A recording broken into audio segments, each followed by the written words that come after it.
They say I'm crazy, don't. I really don't care. That's my prerogative. They say I'm nasty, don't. But I don't give a damn. Getting girls, that's how I live. Hey, some ask me questions. Hold on, wait a minute. Miss Biz, I don't be getting girls like that. Those are just lyrics to the song. I only got eyes for you. What's up, my people? This is ShowBizz, don't. All right, man, look. Yeah, Miss Biz, she don't be playing no games. She got hands. Whoops. All right, man, look. Let's get to the video. Anthony Joshua versus Alexander Usyk. What, in 180 days? They got 180 days to make that fight happen or something like that. Now, in my opinion, Anthony Joshua versus Alexander Usyk, that fight is a throwback fight to the 90s. You want to see what I've been saying all this time about heavyweights being smaller, heavyweights being able to throw combinations, heavyweights being fluid boxers, heavyweights having technique, heavyweights not being these big super heavyweights just leaning on each other, sitting at the end of a jab. Coffee. Also, we're going to talk about Danny Garcia. He has a fight coming up January 25th against Ivan REDKACH.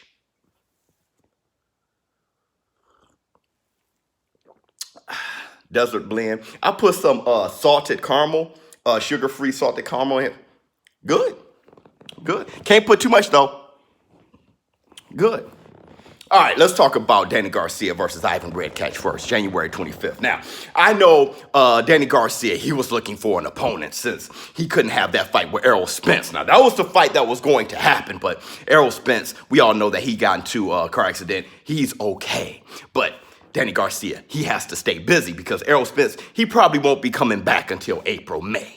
So Danny Garcia, he has to stay busy. And I think Danny Garcia, he want to preserve his spot as Errol Spence's next possible opponent. So I think Danny Garcia want to stay winning, want to stay busy. So he took on Ivan REDKACH. Now, Ivan REDKACH, he's one hell of a fighter. I don't know if you guys know this guy, but he beat Devin Alexander, knocked him out, and he had a great fight with John Molina. Now, that fight right there was excellent. He actually lost that fight by KO, I believe, but that was an amazing fight. Here's a little fun fact about Ivan REDKACH. He was going to be Adrian Broner's next opponent, and I was like, man, that is a huge risk, low reward fight, but you know Adrian Broner, he'll fight everybody.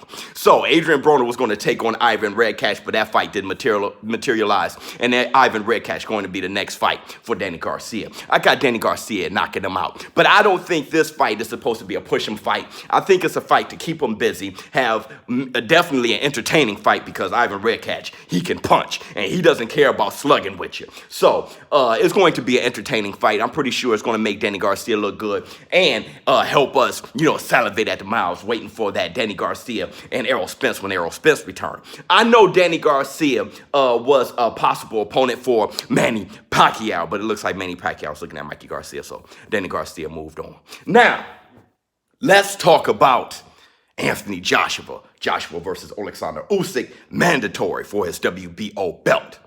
I love this fight. This fight right here. Now, there was a time when I just thought Alexander Usyk wasn't ready, but it looks like he's going to take on Derek Chisora, and after that, it may well possibly be Anthony Joshua. This fight is one of my favorite fights because after seeing Anthony Joshua sticking and moving, snapping that jab, not pushing that jab, but snapping the jab.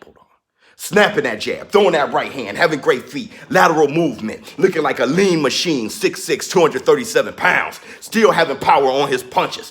Him going up against a guy like Alexander Usyk, who is the most skillful fighter in the heavyweight division. Great lateral movement. He's nothing but a big Lomachenko. Decent power in both hands, great accuracy, good hand speed, good head movement. I'm talking about high skill fights at the heavyweight division with guys who can move. And it throws me back to the 90s. Fights like Mike Tyson versus Mitch Green. You guys remember that fight? Now, Mike Tyson having his head movement, moving explosively, having all that skill. Mitch Green being tall, but being able to shoot the jab, throwing great uppercuts, throwing his combinations in a fluid manner. And Mike Tyson throwing combinations to the body with hand speed. The heavyweight division wasn't just big guys. It was big, skillful guys. Guys like Evander Holyfield versus Riddick Bowe. Lennox Lewis versus Ray Mercer. These are the type of fights that we loved and enjoyed. Razor Ruddock versus Michael Dokes. Evander Holyfield versus Smoking Burt Cooper. I'm talking about fights where you have highly skilled heavyweights throwing combinations, setting each other up. How Evander Holyfield would bounce back and forth on his toes. Him against Alex Stewart. Hell, Mike Tyson against Alex Stewart. Against Bone Crusher Smith. We're talking about fights that were extremely entertaining by big guys. They weren't just big, they were skilled. David Tua versus Ike Biabuchi. Now, what we have with Alexander Usyk versus Anthony Joshua, so look back to that. And now you guys going to be able to understand, all you younger guys who don't really know about the heavyweights in the 90s, you're going to understand where I come from. Why I look at these fighters and say, they're not fighters, man. These are just big guys, but they're not skillful fighters. When you look at those two, now you're going to see what I mean. If they get in the ring, you're talking about a very, very exciting fight, a fight that is a throwback to the 90s. I want to know what you all think. Do you agree with me? Please comment below. And ShowBizz the dope. I'm out of here.